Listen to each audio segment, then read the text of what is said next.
ఈరోజు ఎపిసోడ్లో శృతి రాజేష్ దగ్గరికి వెళ్ళి నిజం చెప్తుంది. తను నీ కూతురు కాదు, మీ వదిన కూతురు అని రాజేష్తో అంటే అందరూ షాక్ అవుతారు. వెంటనే ఏం చేయాలో నాకు తెలుసు, నీకు నిజం తెలిసిపోయిందా అని రాజేష్ చెంపపైన కుడతాడు. అందరూ కూడా ఆశ్చర్యపోతారు, ఏంటి రాజేష్ కుట్టాడని. ఇంకొకసారి ఇలాంటి అబద్ధాలు చెప్పావంటే చంపేస్తాను అనేసి రాజేష్ శృతిని బెదిరిస్తాడు.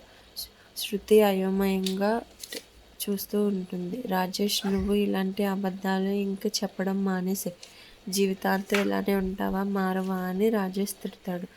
దాంతో అక్షర అలాగే వాళ్ళు ఆయన ఇద్దరు టెన్షన్ తగ్గుతుంది. మళ్ళీ అది కాదు రాజేష్, నేను చెప్పేది విను అని అంటే ఇంకొకసారి మళ్ళీ రాజేష్ శృతి చెంప మీద మళ్ళా కుడతాడు. ఇక తను నా కూతురు అని నాకు తెలుసు, నువ్వు ఇలాంటివి చెప్పకు అని అంటే కాదు అల్లుడు అని భూపతి చెప్పబోతాడు. ఉండండి మావయ్య, మీకేం తెలీదు తిన గురించి, తిన ఎప్పుడు అబద్ధాలే చెప్తుంది, ఎప్పుడు మోసాలే చేస్తుంది అని గొంతు పట్టుకుని నిలవబోతాడు. అప్పుడు అక్షర వీళ్ళంతా షాక్ అవుతారు.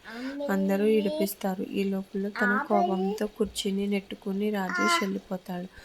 ఇక అక్షర వాళ్ళ ఆయన ఇద్దరు అమ్మయ్య అనుకుంటారు. ఇక నెక్స్ట్ ఎపిసోడ్ కోసం సబ్స్క్రైబ్ చేసుకుంటుంది.